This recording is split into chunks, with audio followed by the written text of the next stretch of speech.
ठीक है, तो क्लास स्टार्ट करते हैं। आज का टॉपिक हम करेंगे, कल वाला टॉपिक हमारा क्लियर हो गया।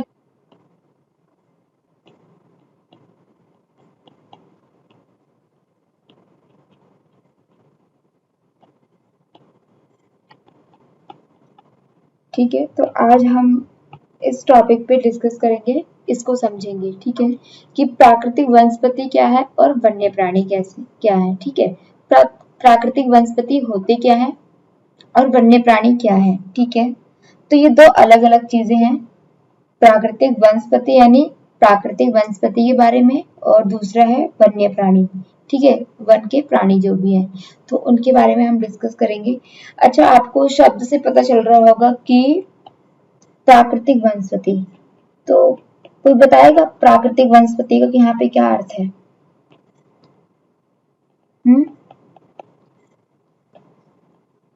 कोई बताएगा प्राकृतिक वनस्पति क्या है यहाँ पे, और प्राकृतिक वनस्पति क्यों कहा गया है इसे?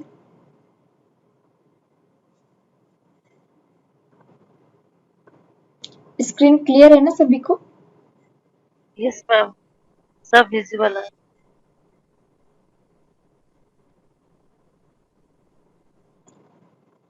ठीक है, तो अब मुझे कोई बताएगा प्राकृतिक वनस्पति का मतलब क्या है यहाँ पे?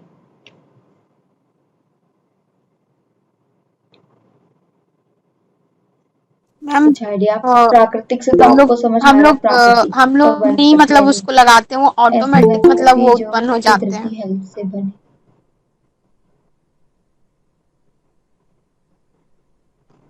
ओके, तो प्राकृतिक वनस्पति का अर्थ है यहाँ पे बेसिकली कि मानव हस्तक्षेप के बिना जो अपने आप जो पेड़ पौधे उगते हैं उस पे मानव हस्तक्षेप नहीं रहता लंबे टाइम तक। ठीक है, ऐसी वनस्पति जिसपे मानव हस्तक्षेप नहीं होता है उसको हम प्राकृतिक वनस्पति कहते हैं। ठीक है, क्लियर है?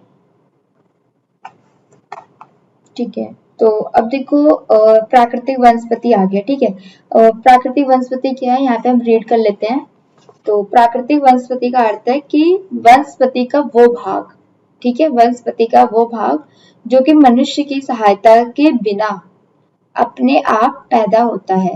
ठीक है, और लंबे समय तक उस पर मानवीय प्रभाव नहीं पड़ता, मतलब किसी भी ह्यूमन का इंटरफेयर नहीं होता, उससे इंटरेक्ट नहीं होता है, उसे हम प्राकृतिक वनस्पति कहते हैं। क्लियर?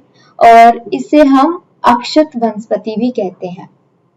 अक्षत मतलब कुछ आइडिया? कि मतलब ऐसी प्राकृतिक वनस्पति जिसको कभी किसी ने टच ना किया हो, ह्यूमंस ने। ठीक है, इस पे मानव का हस्तक्षेप ना हो, किसी का प्रभाव ना पड़ता हो, उसको हम बोलते हैं प्राकृतिक वनस्पति। क्लियर? जैसे कि इसमें आपको डिफरेंट टाइप की वनस्पति आपको आइडियाज होंगे, जिसमें कि हम इनको प्रयोग करते हैं विभिन्न प्रकार से कृषि कृत के लिए, फसलें, फल, बागान वनस्पति का तो भाग है, परंतु ये प्राकृतिक वनस्पति नहीं है। क्यों? क्योंकि ये इंसानों के द्वारा उगाए जाते हैं।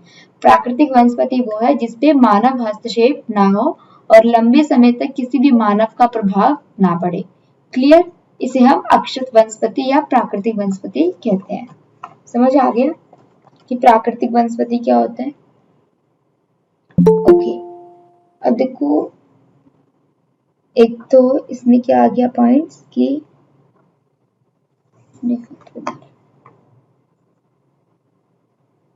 Good evening Sneha.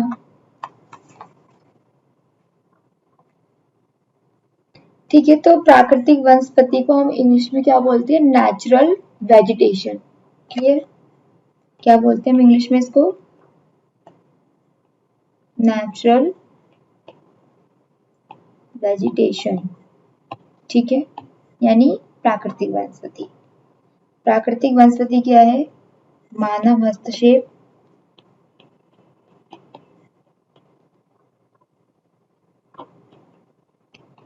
के बिना, दूसरा क्या आता है? लंबे समय तक मानव प्रभाव ना हो,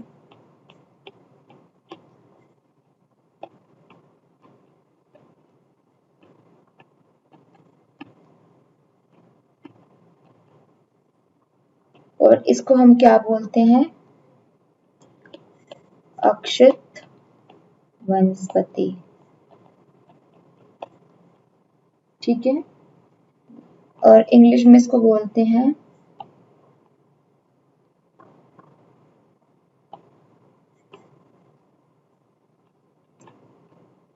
वर्जिन। ठीक है, अक्षत मतलब वर्जिन। क्लियर? ये समझ आ गया प्राकृतिक वनस्पति कौन से है और मानव निर्मित वनस्पति कौन है। तो अगर मानव निर्मित वनस्पति की बात की जाए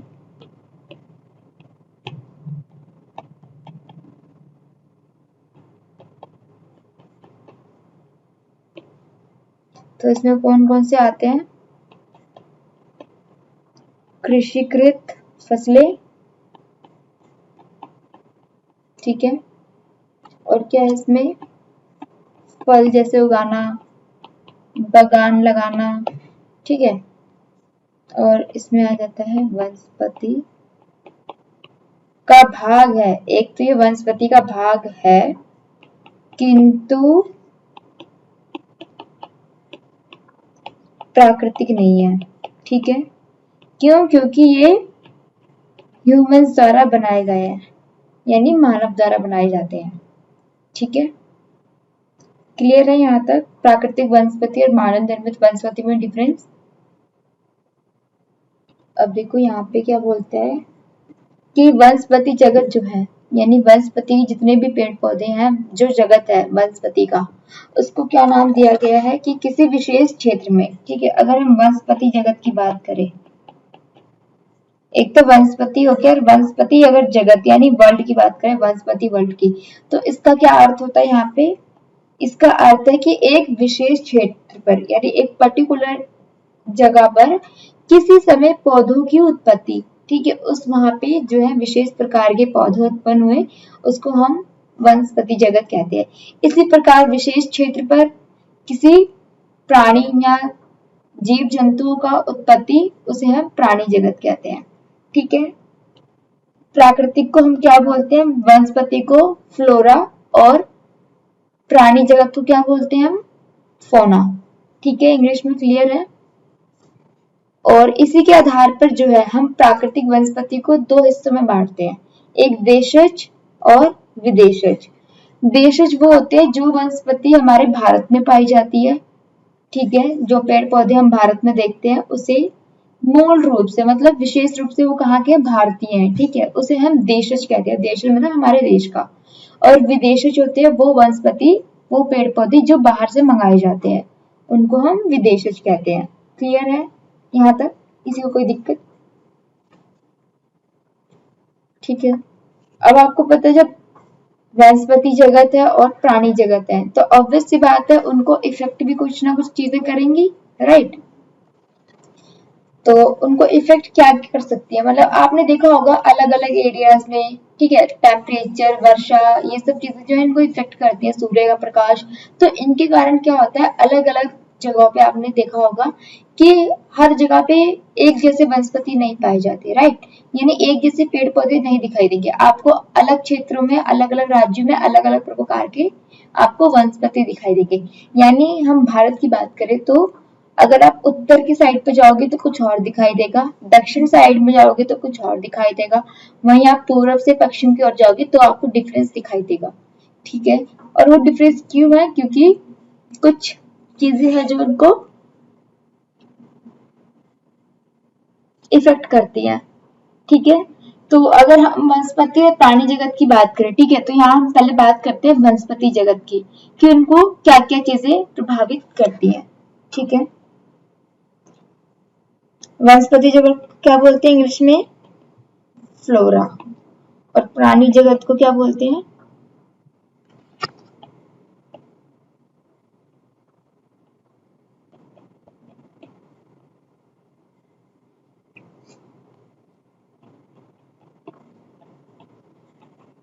फोना।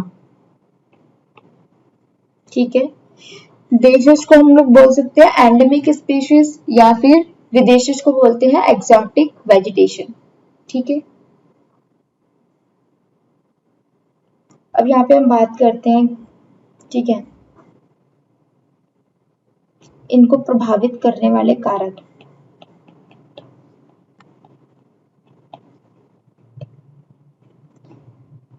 कौन कौन से फैक्टर हैं जो इनको प्रभावित करते हैं। ठीक है, तो हम पहले देखेंगे धरातल। ठीक है, जो धरती की तल है, ठीक है, उसकी बात करेंगे। तो धरातल में भी हमारे जो है दो पार्ट्स में डिवाइड है। पहला भूभाग यानी जमीन का हिस्सा, दूसरा मृदा या फिर मिट्टी। ठीक है, इन दो बेसिस पे हम जो है वनस्पति को बांटते हैं। और इसके अलावा आता है हमारा धरातल, हमारा पहला हो गया, और दूसरा आता है जलवायु। तो सबसे मेन इंपॉर्टेंट पार्ट है जलवायु। जलवायु हमने पढ़ लिया लास्ट टॉपिक में, तो आपको जो है इजीली समझ आएगा। ठीक है, कि जलवायु कैसे किसी चीज को इफेक्ट करती है। ठीक है,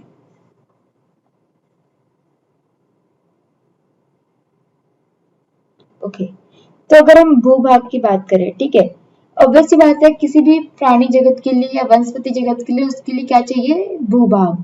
ठीक है, लैंड चाहिए, जमीन चाहिए, और उस पे क्या होनी चाहिए, मृदा। मृदा भी इफेक्ट करती है। तो भूभाग का मतलब है कि वहां का जो स्थल है, जो धरती का स्थल है, जो क्षेत्र है वहां का, वो किस प्रकार है, पर्वतीय है, पठार है, मैदान है। तो मतलब भूभाग की अगर हम बात करें तो हमारा तात्पर्य है कि वहां का क्षेत्र कैसा है। ठीक है, क्षेत्र इन द सेंस कि उसका भौतिक स्वरूप कैसा है। ठीक है, भौतिक स्वरूप में आपका क्या क्या आ गया, कि पर्वतीय इलाका है, ठीक है, या फिर पठार वाला इलाका है, या फिर मैदान वाला इलाका है, या फिर आपका कैसा, पर्वत पठार, या फिर द्वीप वाला एरिया है। ठीक है, तो मतलब ये सारे जो भाग होते हैं, ठीक है, अगर आप भारत में देखो तो जितने भी आप उत्तर के साइड में जाओगे, जितनी भी ऊंचाई पे, वहां पे आपको क्या दिखाई देगा, पर्वत दिखाई देंगे। ठीक है, व्हीकल, क्या कहना चाह रहे हैं। ठीक है, तो अगर हम क्षेत्र के आधार पर बांटे यानी उसका भौतिक स्वरूप कैसा है लैंड पे, तो लैंड की अगर बात करें तो कहीं पे पर्वतीय इलाके हैं, कहीं पे पठार वाले इलाके हैं, कहीं पे मैदानी इलाका है, और कहीं पे लैंड आइलैंड्स वगैरह हैं।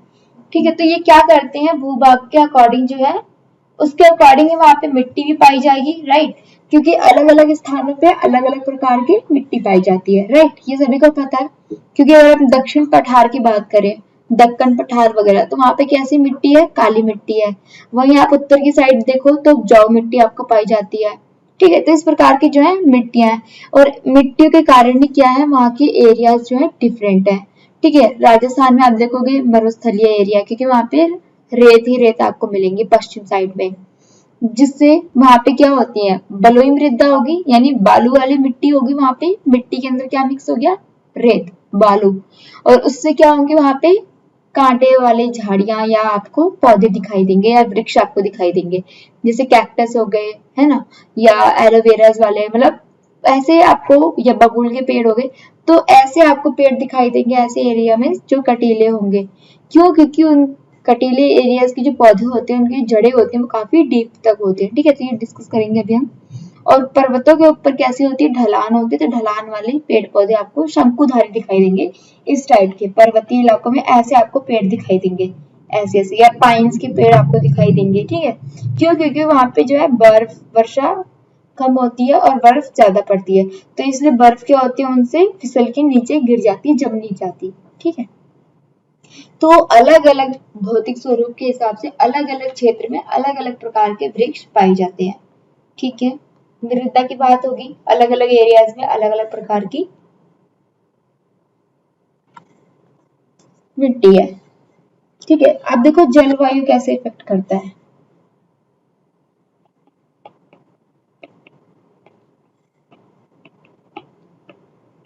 विभिन्न प्रकार की मृदा, ठीक है, ये तो होगी धरती की बात हमने की, कि धरती कैसा होगा, भूभाग या मिट्टी के स्वरूप पे। अब अगर हम जलवायु की बात करें तो जलवायु कैसे इफेक्ट करती है किसी भी चीज को, चाहे वो मौसम हो, चाहे वो कोई एरिया हो, या कोई प्राणी जगत हो, या प्राकृतिक वनस्पति हो। तो ये किस प्रकार से जो है इनको प्रभावित करती है या इफेक्ट करती है अपना, तो ये सबसे मेन पॉइंट है, ये आपको समझना जरूरी है। ठीक है, तो जलवायु की बात करें तो पहला टॉपिक आ गया हमारा तापमान, यानी टेम्परेचर कैसा है वहां का। दूसरा बात करें तो सूर्य का प्रकाश। ठीक है,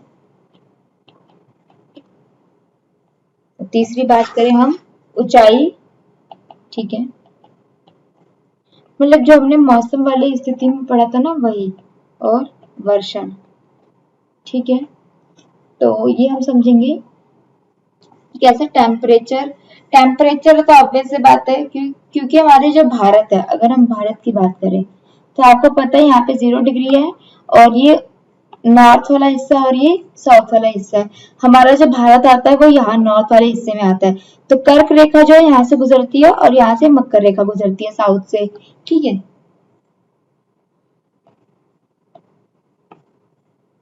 तो भारत जो है उत्तरी अक्षांश में है, और भारत से कौन सी रेखा गुजरती है, कर्क रेखा। कर्क रेखा के पास होने के कारण जो है हमारा जो भारत है वहां पे काफी तापमान आपको देखने को मिलेगा। ठीक है, तो तापमान के कारण क्या है, वहां पे आपको उष्णकटिबंधीय इलाके दिखाई देंगे, उपोष्ण कटिबंधीय भी दिखाई देंगे, शीतोष्ण भी दिखाई देगा, और शीत कटिबंधीय भी इलाके आपको दिखाई देंगे। ठीक है, तो तापमान या सूर्य का प्रकाश जो है ये सबसे पहले इफेक्ट करेगी। ऊंचाई आगे जैसे जैसे हम अक्षांश की ओर बढ़ते जाएंगे, ठीक है, ऐसे ऐसे हम बढ़ेंगे तो ऊंचाई बढ़ती जाएगी, यानी टेम्परेचर जो है कम होता जाएगा और वायु दाब जो है ज्यादा होता जाएगा। ठीक है, वर्षण यानी वर्षा। वर्षा भी डिपेंड करती है किसी भी वनस्पति को बनाने में। ठीक है, तापमान, सूर्य का प्रकाश, ऊंचाई और वर्षा, ये सब चीजें जो है इफेक्ट करती है वनस्पति जगत को और प्राणी जगत को। ठीक है, तो अब हम समझते हैं कैसे प्रभावित करती है।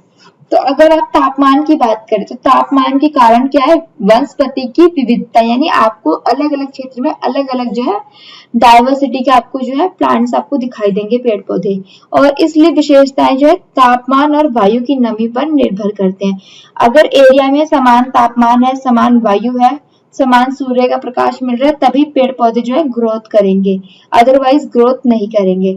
ठीक है, तो जहां पे तापमान है, तापमान तो है ही है भारत में। ठीक है, आपको हर जगह जो है तापमान दिखाई देगा। दूसरा क्या है कि हिमालय पर्वत जो है ढलानों तथा प्रायद्वीपीय के पहाड़ों पर जो है आपको 9 से 15 मीटर की ऊंचाई से ऊपर जो है तापमान में गिरावट आती है, और उस गिरावट के कारण जो है उनको बढ़ने में जो है मदद या उनको इफेक्ट करती है। ठीक है, और इसलिए उसको हम क्या बोलते हैं, उष्णकटिबंधीय, उपोष्ण या शीतोष्ण या फिर अल्पाइन वनस्पतियों में हम इसको परिवर्तित करते हैं। अल्पाइन यानी जो शीत कटिबंधीय इलाकों में पाए जाते हैं। ठीक है, ये हम बात करेंगे। सूर्य का प्रकाश, सनलाइट नहीं मिलेगी पेड़ पौधों को तो क्या होगा, इफेक्ट होगा, पेड़ पौधों को बढ़ने में दिक्कत आएगी, भोजन बनाने में दिक्कत आएगी, राइट। तो सूर्य का प्रकाश भी जरूरी है। वर्षा, वर्षा से भी क्या होता है, जिस इलाके में ज्यादा आपको वर्षा दिखाई देगी वहां पे क्या होंगे, ज्यादा हरे भरे पेड़ होंगे, घने पेड़ होंगे। और जिस इलाके में आपको कम वर्षा की मात्रा दिखाई देगी वहां पे कैसे होंगी, झाड़ियां होंगी, कंटीले वाले पेड़ होंगे। ठीक है, शुष्क हो जाएंगे वो पेड़ पौधे जो है। और जितने भी आप पर्वतीय इलाकों में जाओगे वहां पे शंकुधारी पेड़ आपको दिखाई देंगे। जितने आप शीत कटिबंधीय की तरफ जाओगे वहां पे क्या दिखाई देंगे आपको, अल्पाइंस वाले या पाइन्स के ट्रीज दिखाई देंगे शंकुधारी में। ठीक है, और जितने जितने आप ऊपर ऊंचाई पे जाओगे हिमालय के साइड पे, वहां पे आपको क्या दिखाई देगा कि वहां पे पेड़ पौधे है ही नहीं, वहां पे बस घास के आपको मैदान छोटे छोटे दिखाई देंगे, और वो भी एक लेवल पे दिखाई देंगे। जैसे ही आप ऊपर क्रॉस करोगे वहां पे आपको कोई भी पेड़ पौधे या घास आपको नहीं दिखाई देगा, सिर्फ बर्फ ढकी होती है। ठीक है, तो तापमान जो है, वर्षा जो है, ये इफेक्ट करते हैं वनस्पति जगत को या प्राणी जगत को। ठीक है, उसी के प्रकार जैसा तापमान होगा, जैसा वर्षा होगी, जिस तरीके के मौसम माहौल होगा, उसी प्रकार के वहां पे पेड़ पौधे होंगे, उसी प्रकार के जानवर आपको दिखाई देंगे। ठीक है, इसीलिए आपको अलग अलग क्षेत्र में अलग अलग प्रकार के वनस्पति या वन्य प्राणी आपको देखने को मिलते हैं।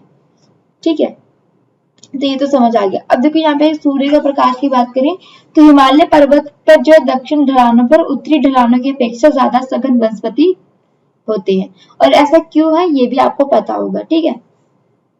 और अगर हम वर्षा की बात करें तो भारत में जो है लगभग सारी वर्षा जो है आगे बढ़ते हुए दक्षिण पश्चिम मानसून यानी जून से सितंबर तक, और पीछे हटते हुए उत्तर पूर्वी मानसून यानी उत्तर से पूर्व की ओर और दक्षिण से पश्चिम की ओर मानसून।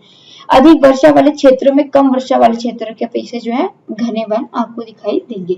मतलब कि जहाँ पे ज्यादा अत्यधिक वर्षा होगी वहां पे पेड़ पौधे आपको ज्यादा घने और हरे भरे दिखाई देंगे, और जहां वर्षा की मात्रा कम है वहां पे आपको कैसे सूखी झाड़ियां या कांटों वाली झाड़ियां पेड़ पौधे आपको दिखाई देंगे, ठीक है।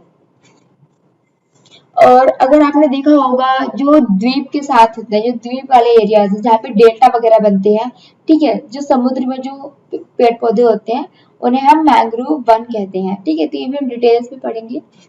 तो ये समझ आ गया कि वनस्पति जगत और प्राणी जगत को तापमान, सूर्य का प्रकाश, ऊंचाई और वर्षा कैसे इनको प्रभावित करती है, उनके आकार, उनके साइज में जो है डिफरेंस क्यों है, अलग अलग प्रकार की पेड़ पौधे आपको अलग अलग क्षेत्र में क्यों दिखाई देते हैं, ये क्लियर हो गया। क्यों? क्योंकि उनका तापमान, सूर्य का प्रकाश और वर्षा जो है उनको इफेक्ट करती है, ठीक है। ये क्लियर है। अब देखो क्वेश्चन क्या कह रहे हैं यहाँ पे कि सन 2003 में अगर हम बात करें, ठीक है, ये 2003 के डाटा के अकॉर्डिंग बताया जा रहा है। सन 2003 में जो है वनों का कुल क्षेत्रफल कितना था, 68 लाख, ठीक है, स्क्वायर वर्ग, ठीक है, स्क्वायर किलोमीटर।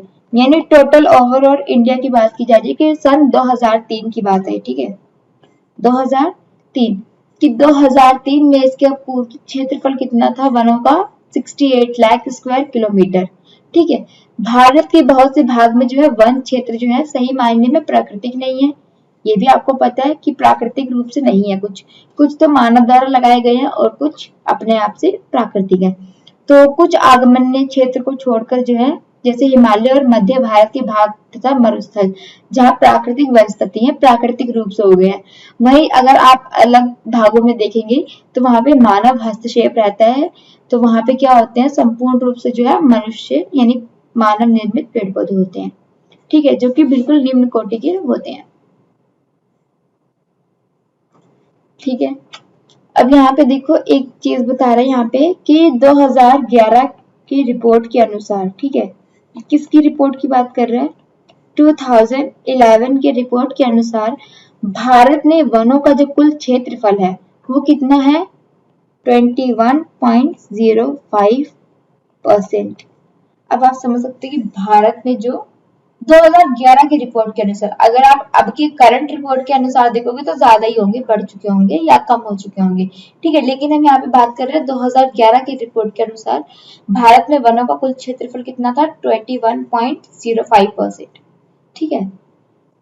और ये भी मैं बता देती हूँ कि आपको सबसे अधिक जो वन आपको देखने को मिलते हैं वो कौन से इलाके में देखने को मिलते हैं।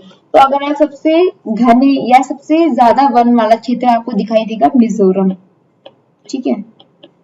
मिजोरम में जो है नंबर 1 पे यानी भारत में सबसे अधिक जो है पेड़ वनस्पति आपको दिखाई देगी, यानी पेड़ पौधे जो है मिजोरम में आपको ज्यादा देखने को मिलेंगे, ज्यादा घने हैं, ठीक है। परसेंट के अकॉर्डिंग तो कितने परसेंट में आपको दिखाई देगा, 91% में जो है आपको मिजोरम में ही दिखाई देगा। दूसरे पे आपको कहाँ देखने को मिलेगा, लक्षद्वीप पे, ठीक है। लक्षद्वीप आप द्वीप पे देखोगे तो वहां भी जो है 84 या 85% के आसपास जो है आपको वनस्पति आपको दिखाई देंगे, ठीक है। वहीं अगर आप थर्ड नंबर की बात करें तो थर्ड नंबर पे जो है अंडमान निकोबार द्वीप पे आपको दिखाई देगा,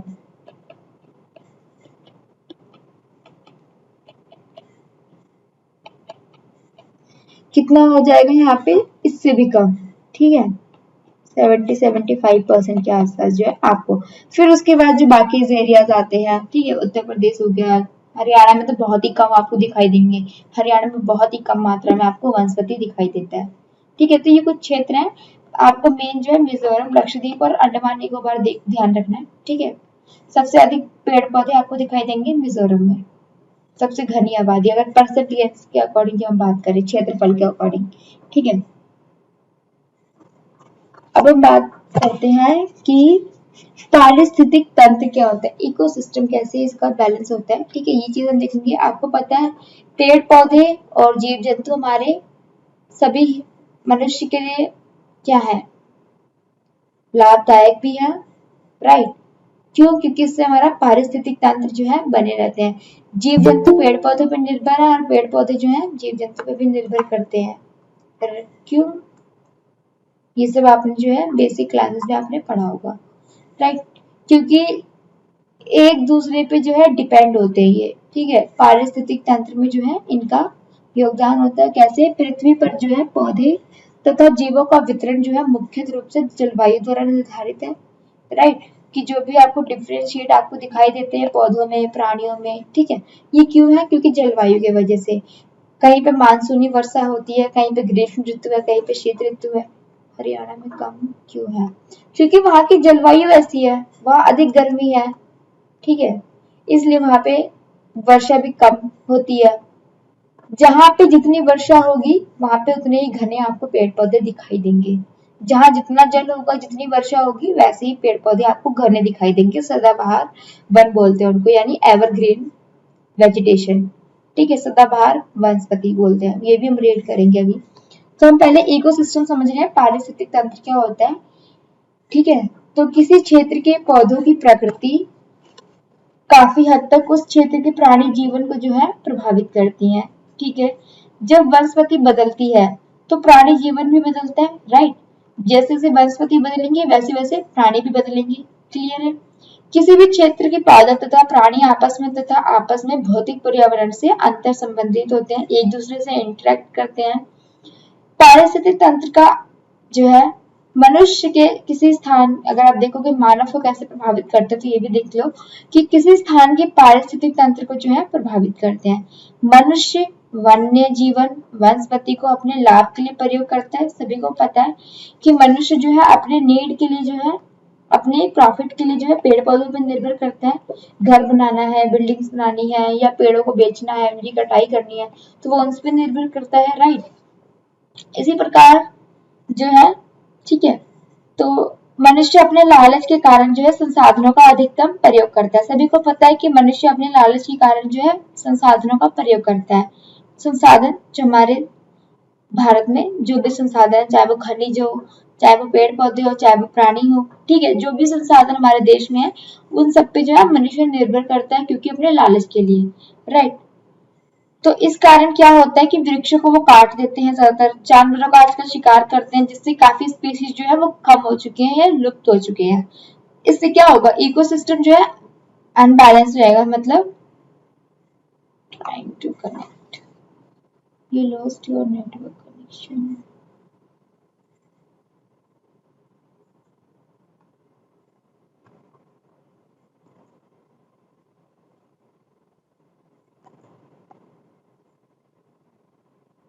ठीक है, वनस्पति के प्रकार की बात करें, वनस्पति जो है कितने प्रकार की होती है। तो पहला उष्णकटिबंधीय वनस्पति, जिसको हम क्या बोलते हैं,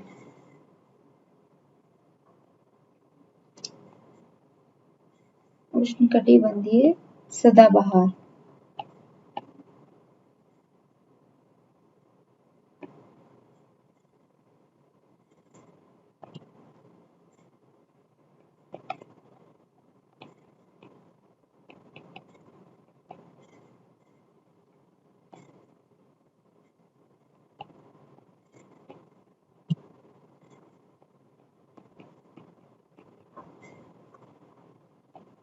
ठीक है, सदाबहार वन उष्णकटिबंधीय, ठीक है।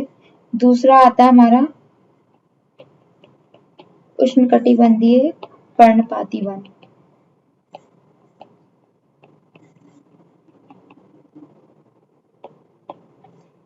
तीसरा उष्णकटिबंधीय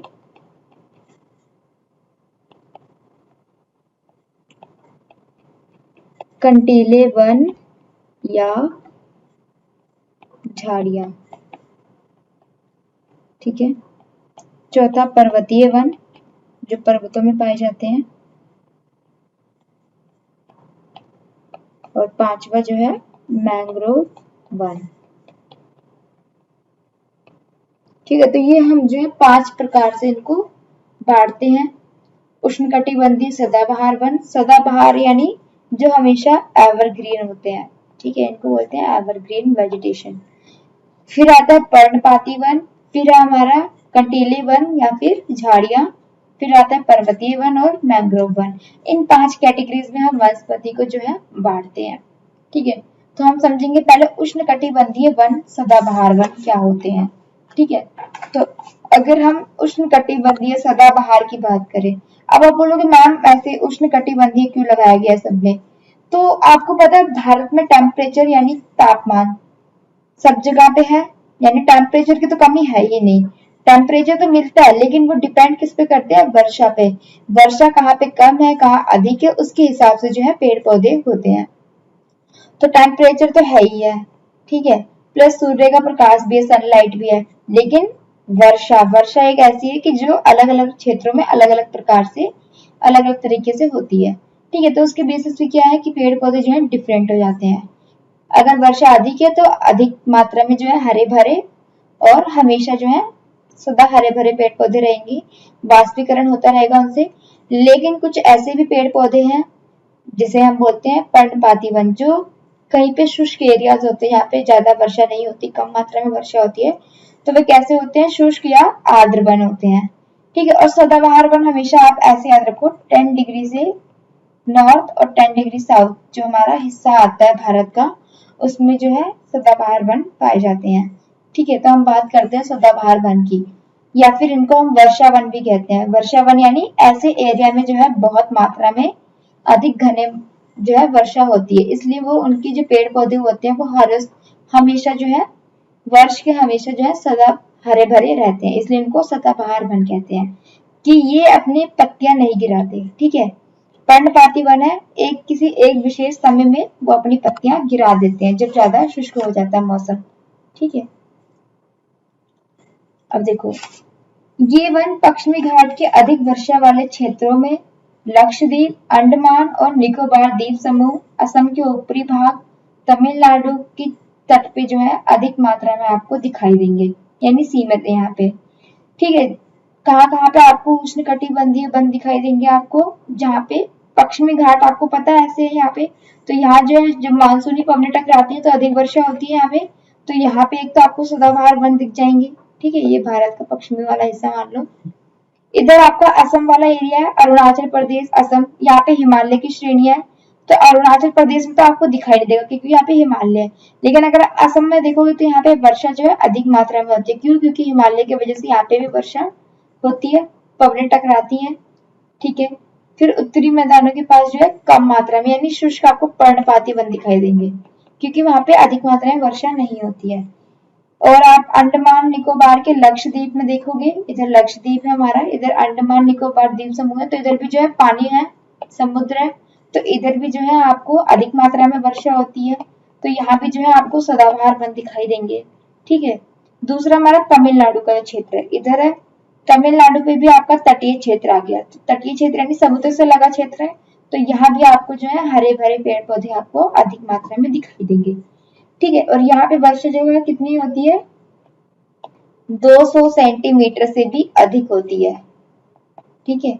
इसलिए यहाँ पे आपको अधिक घनी मात्रा में हरे भरे वन, सदाबहार वन आपको देखने को मिलते हैं, ठीक है। और इन वृक्षों की जो ऊंचाई है, ठीक है, वो कितनी होती है, लगभग 6 मीटर होती है या इससे अधिक ऊंचाई तक होती है, क्योंकि ये वर्ष भर जो है गर्म तथा आर्द्र रहते हैं, मतलब टेम्परेचर भी इनको मिल रहा है और नमी भी इनको मिल रही है, तो तापमान मिल रहा है इनको और वर्षा भी मिल रही है, तो वर्षा और तापमान इनको बराबर रूप से मिल रहा है, तो ये क्या रहेंगे, सदा हरे भरे रहेंगे और काफी ऊंचाई पे रहेंगे वन, ठीक है। 60 सेंटीमीटर तक इनकी जो है लंबाई होती है या उससे अधिक, और 200 सेंटीमीटर से अधिक जो है यहाँ पे वर्षा होती है इन क्षेत्रों में, ठीक है।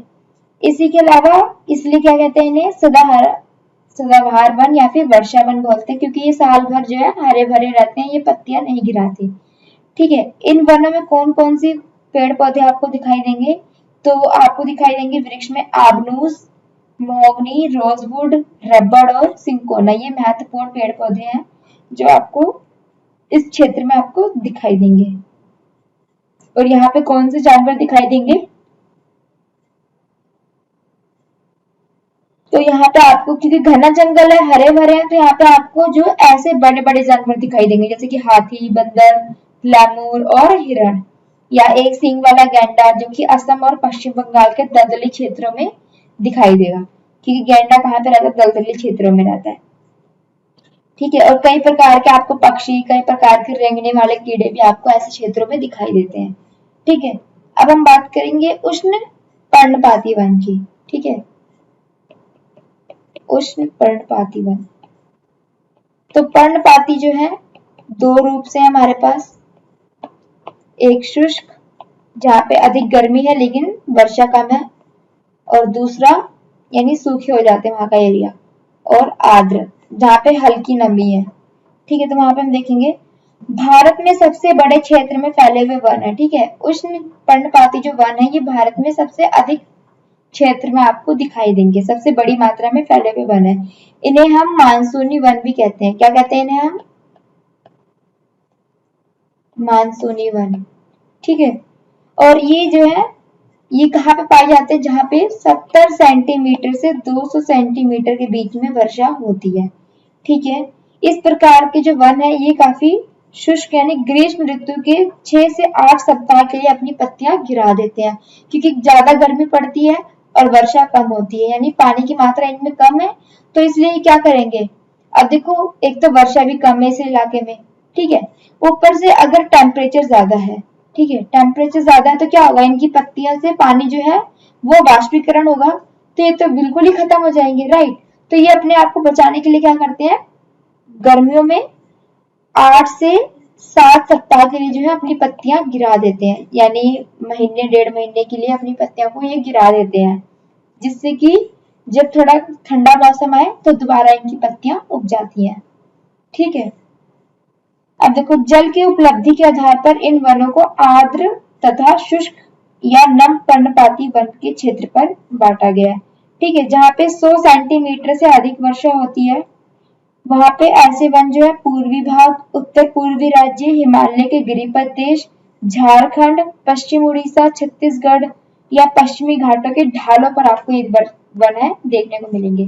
क्यों? क्योंकि यहाँ पे गर्मी अधिक होती है और वर्षा कम होती है। ठीक है, दूसरा जिसमें आपको इसमें कौन कौन से पेड़ पौधे दिखाई देंगे? सागौन जो है सबसे प्रमुख प्रजाति है, इसी प्रकार बांस, साल, शीशम, चंदन, कुसुम, अर्जुन तथा शहतूत के वृक्ष भी आपको व्यापारिक महत्व वाली प्रजाति आपको दिखाई देंगे, क्योंकि इनका व्यापारिक रूप से जो है यूज होता है। अर्जुन का जो पेड़ है उसमें आपको पता है औषधियों के लिए यूज होता है। शहतूत या रबड़, चंदन जो है, चंदन आपको पता है सबसे महंगा वृक्ष है विश्व में या देश के अंदर बात करें, क्योंकि चंदन की जो पेड़ है उनकी जो है जो काफी कम पैदावार भी होता है और ये काफी कॉस्टली बिकते हैं। ठीक है, और शहतूत वगैरह जैसे आपको पता चल गए, इनकी आपको पता है इनको फ्रूट्स वगैरह के लिए यूज होता है, या आपको रेशम के कीड़े भी आपको पता है शहतूत के पत्तों पर ही आपको मिलते हैं। तो ये सब व्यापारिक पौधे हैं, ठीक है, व्यापारिक प्रजातियां हैं जिससे व्यापार में यूज होता है। दूसरा आता है शुष्क, ये तो हो गए आर्द्र, जो यहाँ पे 100 से 200 के 20 सेंटीमीटर होती है, यहाँ पे आर्द्र आपको आर्द्र वाले वनस्पति मिलेंगे। ये हम बात कर रहे हैं उष्ण पर्णपाती वन, जिसमें अपने पत्तियां गिरा देते हैं। दूसरा आता है शुष्क पर्णपाती, उन क्षेत्रों में पाए जाते हैं जहां पे वर्षा, शुष्क यानी गर्मी, बहुत शुष्क एरिया है जहाँ पे वर्षा बहुत कम है, तो वहां पे कितनी वर्षा होगी? 70 से 100 सेंटीमीटर के बीच में। ठीक है, और यहाँ पे कौन कौन से वन आपको दिखाई देंगे? प्रायद्वीपीय पठार वाले क्षेत्र आएंगे, जिसमें उत्तर प्रदेश, बिहार के मैदान आपको दिखाई देंगे, क्योंकि यहाँ पे बहुत कम मात्रा में वर्षा होती है, गर्मी बहुत ज्यादा रहती है। बिहार, उड़ीसा या आप उत्तर प्रदेश में देखोगे तो यहाँ पे जब पेड़ पौधे आपको किस तरीके के दिखाई देंगे? पीपल, नीम, सागौन, साल, क्योंकि ये अपनी पत्तियां जो है गिरा देते हैं महीने के कुछ हफ्ता में। ठीक है, और इन क्षेत्रों में बड़े भाग पे जो है कृषि कार्य में प्रयोग होने के लिए जो है पेड़ पौधों को साफ किया जाता है। और यहाँ पे क्या होता है? पशु चारण भी होता है, पशुओं को चराते हैं बिहार में या आप उत्तर प्रदेश में देखोगे। ठीक है, और इन जंगलों में जो है आपको जानवर कैसे दिखाई देंगे? शेर, सुअर, हिरण, हाथी, ठीक है, इस प्रकार के जानवर आपको दिखाई देते हैं। अगर पक्षियों की बात करें तो विभिन्न प्रकार के आपको पक्षियां भी दिखाई देंगी, छिपकली, सांप, कछुए आदि आपको देखने को मिलेंगे। ठीक है, ये तो हो गए पर्णपाती वन। दूसरा हम बात करते हैं कंटीले वन तथा झाड़ियां। ये तो आपको बातों से ही पता चल रहा है, झाड़ियां या कंटीले वन। क्यों? क्योंकि वहां पे 70 सेंटीमीटर से भी डिग्री सेंटीमीटर से भी कम वर्षा होती है। ठीक है, तो ऐसे कौन से एरियाज हैं ये हम देखेंगे। इस प्रकार की वनस्पति देश के उत्तर से पश्चिम भागों में पाई जाती है, यानी नॉर्थ से वेस्ट वाले एरिया में आपको देखने को मिलेंगी। ठीक है, जिसके अंदर आता है आपका गुजरात, ठीक है, राजस्थान, छत्तीसगढ़, मध्य प्रदेश, उत्तर प्रदेश, हरियाणा, जो कि शुष्क वाले क्षेत्र है। यहाँ पे आपको कैसे पेड़ पौधे दिखाई देंगे? कैक्टस या खजूर, यूफोर्बिया, नागफनी, ठीक है, इस प्रकार के आपके पेड़ पौधे आपको दिखाई देंगे, जो कि वनों के वृक्ष जो है काफी फैले हुए होते हैं, और इनकी जो जड़ें होती हैं काफी गहरी होती है और काफी क्षेत्र तक फैली होती है, क्योंकि ये इनको पानी की तलाश होती है। ठीक है, और वाष्पीकरण जो है कम से कम हो सके, क्योंकि इनकी पत्तियां काफी छोटी होती हैं और कंटीले रूप में होती हैं। ठीक है, और इन जंगलों में आपको ज्यादा दिखाई देंगे झाड़ियां या कांटे के रूप में आपको पौधे दिखाई देंगे। इन जंगलों में आपको चूहे, खरगोश, लोमड़ी, भेड़िया, शेर, जंगली गधा, घोड़े, ऊंट जैसे आपको चीजें, जानवर जो है दिखाई देते हैं। ठीक है, इस प्रकार के जानवर आपको देखने को मिलेंगे ऐसे एरियाज में। राजस्थान में मरुस्थल एरिया, वहां पे आपको ऊंट, कैक्टस वगैरह आपको दिखाई देते हैं। ठीक है, इसी प्रकार अगर हम देखें पर्वतीय वन, तो पर्वतीय वन ऐसे है जहाँ पे पर्वत, जहाँ पे पहाड़ है। तो पर्वतीय वन जो है वहां पे तापमान क्या होगा? कम हो जाएगा, क्योंकि हम जैसे जैसे ऊपर की ओर बढ़ते हैं तापमान क्या होता है? घटने लगता है, टेम्परेचर कम होता है। यहाँ गर्मी है, यहाँ थोड़ा गर्मी रहेगा, यहाँ हल्की गर्मी, फिर यहाँ पे नॉर्मल, फिर यहाँ पे ठंडा, फिर यहाँ पे बहुत ठंडा जहाँ पे बर्फ जमी होती है। ठीक है, क्योंकि हम इनको ट्राइड जो हम अलग अलग जोन में बांटते हैं, उष्ण कटिबंधीय हो गया, उपोष्ण हो गया, शीतोष्ण हो गया और शीत कटिबंधीय, तो इनके आधार पर जो है पेड़ पौधे आपके डिवाइड होते हैं। ठीक है, अब आपको दिखाएगा वनस्पति में जिस प्रकार का अंतर हम उष्ण कटिबंधीय प्रदेशों में टुंड्रा की ओर देखेंगे अगर। ठीक है, तो पर्वतीय भागों में ऊंचाई के साथ साथ आपको क्या देखने को मिलता है?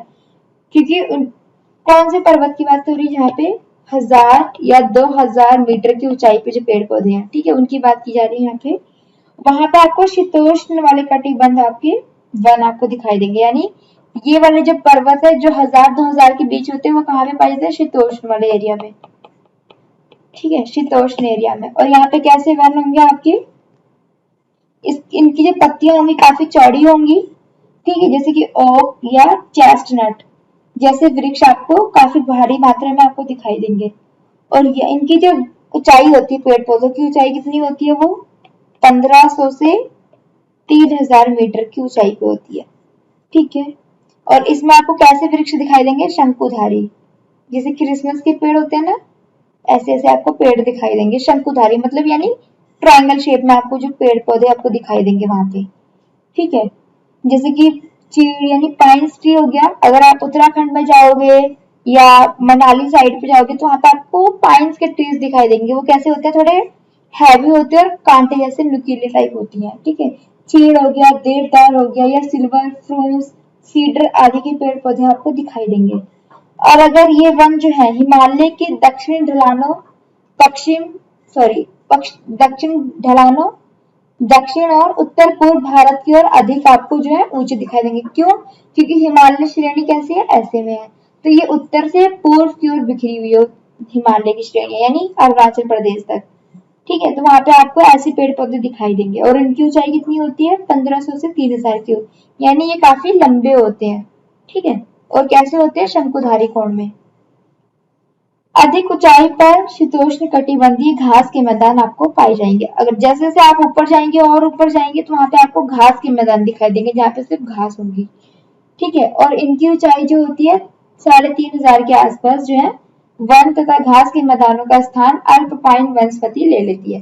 फिर आप जैसे बर्फ वाले इलाकों पे जाओगे तो वहां पे अल्पाइन आपको वनस्पति दिखाई देंगे। ठीक है, क्योंकि जैसे जैसे हम हिम रेखा के निकट पहुंचेंगे यानी हिमालय के निकट पहुंचेंगे, इन वृक्षों का आकार काफी छोटा हो जाता है। ठीक है, जिससे झाड़ियों के रूप में और फिर अल्पाइन घास के मैदानों में विलीन हो जाते हैं। और इनका उपयोग हम कहाँ पे करते हैं? गुज्जर, बकरवाल या घुमक्कड़ जातियों द्वारा पशुचारण के लिए किया जाता है। ठीक है। अधिक ऊंचाई वाले भागों में मॉस, लिचन घास, टुंड्रा वनस्पति का एक भाग है। ठीक है, जितनी आप ऊंचाई पर जाओगे उतने पे इस प्रकार के आपको वनस्पति दिखाई देंगे। और इनमें जो वन है प्राय कहाँ पे आते हैं? कश्मीरी महामृग, चित्रा हिरण, जंगली भेड़, खरगोश, तिब्बती बारहसिंगा, याक, हिम तेंदुआ, गिलहरी या रीछ, आइबैक्स, कहीं कहीं आपको लाल पांडा भी जो है घने बालों वाली भेड़ या बकरियां आपको जो है ऐसे ठंडे इलाकों में देखने को मिलती है।